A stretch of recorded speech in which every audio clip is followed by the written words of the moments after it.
আজ আমাদের যুবক ভাইয়েরা পড়ালেখা করেছেন, চুল পেকে গেছে, মাথার চাঁদি বের হয়ে গেছে, চাকরি হচ্ছে না কেন? কারণ আল্লাহকে সন্তুষ্ট করতে পারেন না। আল্লাহকে ধোঁকা দিয়েছেন, মানুষ আপনাকে ধোঁকা দিয়েছে। কথা বলেন ঠিক কিনা? আপনি আপনার রবকে ধোঁকা দিয়েছেন। রবকে বলেছিলেন, রব বলেছিল আলাস্তু বিরব্বিকুম, আমি কি তোমাদের রব নই? আপনি বলেছিলেন ক্বালু বালা, হ্যাঁ আপনি আমার রব। আল্লাহ যদি রব হয়, জীবনে রবের আইন ছাড়া আর অন্য কোনো কিছু থাকতে পারে? আলা লাহুল খালকু ওয়াল আমর, আল্লাহ বলছেন সৃষ্টি যার, সৃষ্টি আমার, আইনও তো চলবে কেবলমাত্র আমার। কথা বলেন ঠিক কিনা? আজ 90% মুসলমানের দেশে যারা আজ রাষ্ট্র পরিচালনা করেন, আপনাদের কাছে আবদার করছি, আপনাদের কাছে বলছি, আগামীর বাংলাদেশ কোরআনের বাংলাদেশ গড়তে হবে। কারণ এজ এ মুসলিম কোরআন যদি না দেওয়া যায়, আল্লাহর কসম করে বলছি, যতই দলের পরিবর্তন করুন না কেন, আপডেট ভাবে চোর বাড়বে, বাটপার বাড়বে, খুনি বাড়বে, আপডেট জালিম বাড়বে। বাংলার জমিনতে খুন গুম দূর হবে না। কথা বলেন ঠিক কিনা? আমরা ভেবেছিলাম, বিগত সময়ে আমরা দেখেছি, বাংলাদেশ যখন নতুনভাবে স্বাধীন হয়েছে, আমরা মনে করেছিলাম বাংলার জমিনে নতুন করে আর কোন জালেম সাহস করবে না জুলুম করার জন্য। নতুন বাংলাদেশে আবারও কিছু মানুষ দেখছি, তারা কোরআনে হাত লাগাতে চাচ্ছে। কথা বলেন ঠিক কিনা? তারা কোরআনের মুফাসসিরদেরকে সহ্য করতে পারছে না। এটা 90% মুসলমানের দেশ। এই দেশের স্বাধীনতা দাঁড়িয়ে আছে রক্তের উপরে। বাংলার জনগণ প্রয়োজনে বুকের তাজা রক্ত ঢেলে দিবে। বাংলার জমিনে ইসলাম কায়েম হবেই হবে। কথা বলেন ঠিক কিনা? আজ আমাদের দুঃখ হয়, আজ আমাদেরকে কিছু কিছু মানুষ মনে করে হুজুররা মনে পাকিস্তানি, ওরা ওদের ইচ্ছা মতো চুরি করবে, বাটপাড়ি করবে, রাস্তায় চাঁদাবাজি করবে। কিন্তু আমরা হুজুররা যদি বলি এক দল খাইছে আর এক দল খাওয়ার জন্য রেডি হয়েছে, এক দলের জ্বলা শুরু হয়ে গেছে। আপনার জ্বলেকা, আপনি ভালো হলে আপনার জ্বলার কথা নয়। কথা বলেন ঠিক কিনা? তার মানে আপনার মধ্যে সমস্যা আছে বিদায় আপনাকেই ধরেছে। কথা বলেন ঠিক কিনা? আপনার মধ্যে সমস্যা না হলে চুলকানি তো ধরবে না। আপনার এত অ্যালার্জি কিসের? এই যে কচুর নাল আছে না, খাইলে নাকি অ্যালার্জি চুলকানি উঠে যায়। গরুর গোশ খাইলেও সমস্যা হয় না, নাকি হাঁস, এগুলো খাইলেই সমস্যা হয়। আজ আমাদের আলেমদেরকে আমরা ভেবেছিলাম দেশটি নতুন করে স্বাধীন হয়েছে, আমরা সবাই একে অন্যের সহায়ক হয়ে আমার দেশটা ইসলাম দিয়ে সাজাবো। কথা বলেন, কথা বলেন। কিন্তু নতুন করে যে অবস্থার শুরু হয়ে গেছে, আমরা মনে করছি আবারও মনে হয় সেই সময়টা তারা আবারও বাংলার জমিনে সেটা কায়েম করতে যাচ্ছে। তারা ভুলে গেছে আমরা সেই জাতি, রক্ত দিয়ে, বুকের তাজা রক্ত ঢেলে দিয়ে এই ভূখণ্ডকে স্বাধীন করেছি। আল্লাহ স্বাধীনতা দিয়েছে। আমরা তো সেই জাতি যে যত বড়ই জালেম হোক না কেন, আমরা তাদেরকে প্রয়োজনে থুতু দিয়ে বাংলার জমিন থেকে ক্লিন করে ছাড়বো। কথা বলেন ঠিক কিনা?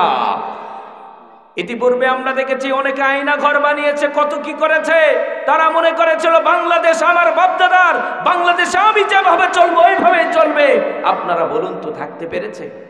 থাকতে পেরেছে? বাংলাদেশে থাকতে পারে নাই। তারা চলে গেছে, পালাতে বাধ্য হয়েছে। কারণ মানুষের প্রতি জুলুম করে আপনি আল্লাহর জমিনে টিকতে পারবেন না। মানুষ খুন করে, গুম করে।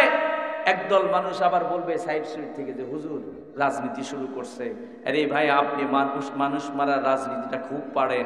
আপনি হুজুর মনে হয় মানুষ মারা বন্ধ করার জন্য দুটো কথা বলতে পারবো না।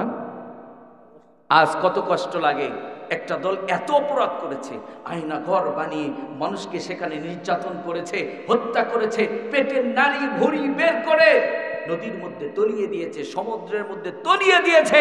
একটা মানুষ আজ পর্যন্ত সরি বলে নাই। কথা বলেন ঠিক কিনা? তারা কত বড় দল কানা। দল করতে গিয়ে কোরআন ছাড়তে পারে, দল করতে গিয়ে আল্লাহ থেকে দূরে সরে যেতে পারে, কিন্তু তারা দাদা বাবুদেরকে খুশি করার মিশন হাতে নিয়েছে। কথা বলেন ঠিক কিনা? এই মিশন হাতে নিয়ে আমার দেশকে হুমকি দেয়। আমরা 90% মুসলমান, আমরা শপথ গ্রহণ করেছি তোমরা তোমাদের দাদা বাবুদেরকে খুশি করবা। আমরা আল্লাহর জমিনে আল্লাহর সন্তুষ্টি অর্জন করবার জন্য বুকের তাজা রক্ত ঢেলে দেওয়ার শপথ গ্রহণ করেছি। কথা বলেন ঠিক কিনা? পারা যাবে কি যাবে না? রাজি আছি না নাই? আরে মুসলমানের দাম কত জানেন? শহীদের দাম কত জানেন? আল্লাহ বলছেন ওয়ালা তাকুলু লিমান ইউকতালু ফি সাবিলিল্লাহি আমওয়াত বাল আহইয়াউ ওয়ালাকিন লা তাশউরুন। যে আমার জমিনে, আমার ভূখণ্ডে আমার দ্বীন কায়েমের জন্য রক্ত দিয়েছে, খবরদার তোমরা তাদেরকে মৃত বলবে না, তোমরা তাদেরকে মৃত বলবে না, তারা জীবিত, আমি তাদেরকে রিজিক দেই। সুবহানাল্লাহ। আমরা শহীদি মরণ কামনা করব আল্লাহর কাছে, পারা যাবে? আল্লাহ মরণ তো হবে, মরণটা যেন হয়, আমরা যেন বাংলার জমিনে দ্বীন কায়েমের জন্য রক্তের প্রয়োজন হলে আমাদের বুকের তাজা রক্তগুলোকে আপনি কবুল করে নিন। আমিন পড়েন। আমরা অনেক স্বপ্ন দেখছি, আমরা অনেক স্বপ্ন দেখছি, আমরা যদি সঠিকভাবে কাজ করতে পারি, আল্লাহর কসম করে বলছি তাদের ষড়যন্ত্র ব্যর্থ হবে, মুসলমানরা বিজয়ী হবেই হবে। কথা বলেন ঠিক কেন? তারা যতই ষড়যন্ত্র করুক না কেন, মুসলমানরা বিজয়ী হবেই হবে। মুসলমানদেরকে বিজয় দিবেন একজন, তিনি কে? তিনি কে? আপনারা বলুন, কোরআন যদি রাষ্ট্রীয়ভাবে, কোরআন দিয়ে যদি রাষ্ট্র পরিচালনা হয়, আপনারা বলুন আমাদের ক্ষতি হবে? বাংলাদেশে চোর আছে না নাই? হুজুর কি বলেন? এখন চোরদের এত ক্ষমতা, ওদের কলিজা এত বড়, ওই যে ডাইনিং রুম থেকে শখের বাইকটা চুরি করে, ওদের সাহস কিন্তু কম না। কথা কন না খা? বাড়িতে ঢুকে আপনার শখের বাইকটা চুরি করে, ওদের সাহস কম? আল্লাহ বলছেন গোলাম তোমাদেরকে কে কোথায় নিয়ে গেল?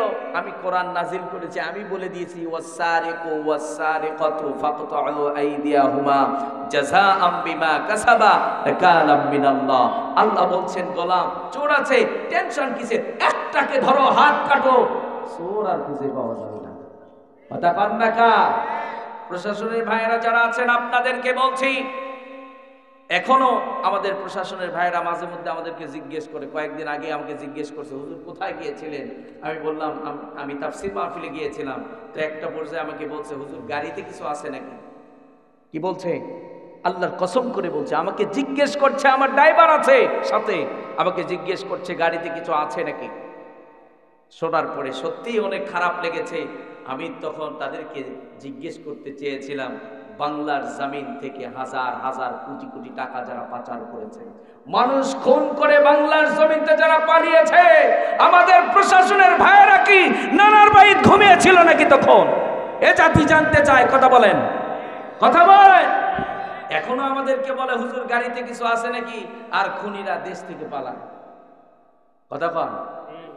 আমরা আমাদের প্রশাসনের ভাইদেরকে বলবো, আমরা আপনাদেরকে ভালো কাজ করবেন প্রশংসা করব, ফুলের মালা দিয়ে বরণ করে নেব। উল্টাপাল্টা কাজ করবেন, এ জাতি কঠিন জবাব দেবে। কথা বলেন ঠিক কিনা? কথা বলেন ঠিক কিনা? তাহলে প্রিয় ভাইয়েরা, আমার সন্তানগুলো কেন কথাগুলো বলছিলাম, অনেক জায়গায় দেখি তাফসীর মাহফিল থেকে মুফাসসির যখন কোরআন থেকে রিলি করে করে কথা বলেন, মুসলমান সন্তান ফিকফিক করে হাসে। কেন হাসো? কেন তুমি? শয়তান তোমাকে লারে, এই জন্য তুমি হাসো। কথা বলেন। কারণ বসেছে কোরআন শোনার জন্য। শয়তান কয় হায় হায়, এ তো নামাজই পড়ে না, আজকে কোরআনের মাহফিলে বসছে, না জানি আল্লাহর ইসলামের জন্য কবুল করবে, ওরে হেদায়েত দেবে আল্লাহ। যুবক, তুমি কোরআনের তাফসীর মাহফিলে বসেছো, তোমার মনোযোগ থাকবে কোরআনের দিকে, আল্লাহর কাছে হেদায়েত কামনা করবে। আল্লাহর কসম করে বলছি, আল্লাহ তোমাকে হেদায়েত দিয়ে দেবেন। কথা বলেন। এই জন্য তাফসীর মাহফিলে আমরা অবশ্যই আদব রক্ষা করব। আমরা দুটো কাজ করব, ইদা কুরিআল কুরআন ফাসতামিউ লাহু ওয়া আনসিতু লাআল্লাকুম তুরহামুন। আমরা যদি চুপ করে খরগোশের মতো দুটো কান খাড়া করে দিই, মনোযোগ দিয়ে যদি আমরা কোরআন শুনতে পারি, আসমান ফিরে আবারও আপনার আমার প্রতি রহমত এবং বারাকা নাজিল করবেন একজন, তিনি কে? তাহলে প্রিয় ভাইরা আমার, রব্বুল আলামিন বলছেন, রব্বুল আলামিন বলছেন ওয়াসারিউ, ও আমার গোলাম তোমরা ছোট, ইলা মাগফিরাতিম মির রাব্বিকুম, তোমরা তোমাদের রবের কাছ থেকে ক্ষমা নেওয়ার প্রতিযোগিতা করো। রব্বুল আলামিন তারপরেই বলছেন ওয়া জান্নাতিন আরদুহাস সামাওয়াতু ওয়াল আরদ, রব্বুল আলামিন বলছেন তোমরা প্রতিযোগিতা করো, জান্নাত পাওয়ার প্রতিযোগিতা করো, কারণ ওই জান্নাতটা যারা পেয়ে যাবে তারাই বড় সফল হয়ে যাবে। রব্বুল আলামিন বলছেন ফারিকুম ফিল জান্নাতি ওয়া ফারিকুম ফিস সাঈর, রব্বুল আলামিন বলছেন ও গোলাম, মরণের পরে আখিরাতে যারা জান্নাতে প্রবেশ করলো, জাহান্নাম থেকে মুক্তি পেয়ে গেল, রব্বুল আলামিন বলছেন তারাই বড় সফলতা নিয়ে গেল। সুবহানাল্লাহ। তার মানে জান্নাত পাওয়া সে বড় সফল, সেই সফলতা নিয়ে গেল। রব্বুল আলামিন আবার বলছেন, ও গোলাম যারা জান্নাতি আর যারা জাহান্নামী তারা কবে সমান হতে পারে নাকি? রব্বুল আলামিন বলেন, লা ইয়াসতাবি আসহাবুন নারি ওয়া আসহাবুল জান্নাহ আসহাবুল জান্নাতি হুমুল ফাইজুন। রব্বুল আলামিন বলছেন, যারা জাহান্নামী আর যারা জান্নাতি তারা কবে সমান হতে পারে নাকি? যারা জান্নাতি তারাই সেরা। সুবহানাল্লাহ। যারা জান্নাতি তারাই সেরা। তাহলে আমরা জান্নাতে প্রবেশ করতে চাই কি চাই না? এরপরে রব্বুল আলামিন বলছেন, ওই জান্নাতটা কত বড় গোলাম জানো নাকি? আরদুহাস সামাওয়াতু ওয়াল আরদ। রব্বুল আলামিন বলছেন, ওই জান্নাতটা হচ্ছে আসমান এবং জমিন পর্যন্ত বিস্তৃত সুবিশাল জান্নাত রব্বুল আলামিন তোমার আমার জন্য রেডি করে রেখে দিয়েছেন। তারপরে রব্বুল আলামিন বলছেন, উইদ্দাত লিল মুত্তাকিন। ওই জান্নাতে প্রবেশ করবে কারা? আপনি যদি আওয়ামী লীগ করেন, বলে আমি জান্নাতে যাব, রব্বুল আলামিন বলছেন না, তুমি জান্নাতে যেতে পারবে না। বিএনপির ভাইয়েরা যদি বলে আমি জান্নাতে যেতে চাই, রব্বুল আলামিন বলবেন, ও গোলাম জান্নাতে যেতে পারবে না। দুনিয়ার যে কোনো মানুষ যদি বলে আমি জান্নাতে প্রবেশ করব, রব্বুল আলামিন বলবেন নো, জান্নাতে প্রবেশ করতে পারবে না। এখন রব্বুল আলামিন বলছেন, যারা এই মুত্তাকি হবে, আওয়ামী লীগের ভাইয়েরা যদি মুত্তাকি হয়, বিএনপির ভাইয়েরা যদি মুত্তাকি হয়, যারা এই মুত্তাকি হবে, রব্বুল আলামিন বলছেন, ও গোলাম তাদের জন্য আমি জান্নাত রেডি করে রেখে দিয়েছি। সুবহানাল্লাহ। তাহলে জান্নাতে কারা প্রবেশ করবে? কথা কয় না, যারা মুত্তাকি। আর মুত্তাকি কারা? সরল, মানে সরল, একদম একদম সহজ অনুবাদ হচ্ছে, অর্থ হচ্ছে মুত্তাকি সেই মুত্তাকি যেখানে অবস্থান করবে তার চতুর সাইড দিয়ে গুনার সয়লাভ থাকবে, কিন্তু গুনাহ তাকে স্পর্শ করতেই পারবে না। ও নিজেকে এমন ভাবে বিরত রাখে, এমন ভাবে ক্লিন করে, গুনাহ থাকবে কিন্তু গুনাহ তাকে স্পর্শ করতে পারবে না। সে হলো মুত্তাকি, আর সেই ব্যক্তি জান্নাতে যাবে। তার মানে বোঝা গেল মুত্তাকিকে গুনাহ স্পর্শ করতে পারে না, যে গুনাহমুক্ত জীবন গঠন করতে পারে সেই জান্নাতে যাবে। কথা বলেন ঠিক কেন?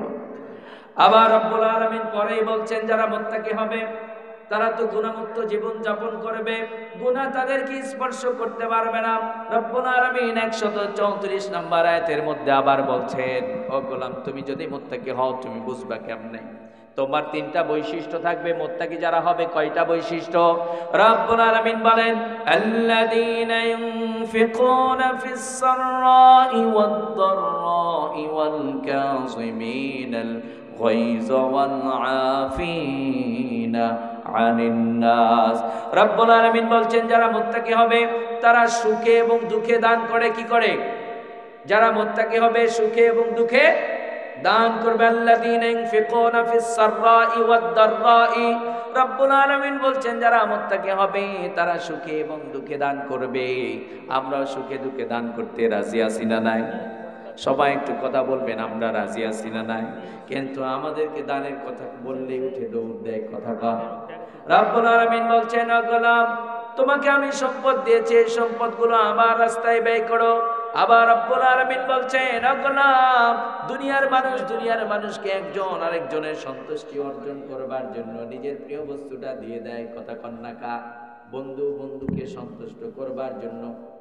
আমি শেষ করে দেবো, প্রধান মেহমানকে নিয়ে আসেন। বন্ধুকে সন্তুষ্ট করবার জন্য প্রিয়টা দিয়ে দেয়। কথা কন্যাকা। রব্বুল আলামিন আবার বলছেন, ও গোলাম তুমি যখন দান করো অসলটা দাও কা? আমরা আল্লাহর রাস্তায় অসলটা বেশি দেই। কথা কন। রব্বুল আলামিন বলছেন, ও গোলাম অসলটা দিলে কিন্তু এলাও হবে না। তুমি যখন দান করবা তোমার লাইফে সেরাটা তুমি দেবা। তুমি তাকিয়ে দেখো, আমার খলিল ইব্রাহিম আলাইহিস সালাতু ওয়াস সালাম আমার কাছে প্রিয় হয়ে গেছে, কঠিন পরীক্ষা দিয়েছেন, প্রিয় বস্তুকে আমার জন্য কুরবানি করার জন্য প্রস্তুত হয়ে গেছে। যখন আমি তার অন্তর পেয়েছি আমি বুঝে গেছি আবার খলিল আমার জন্য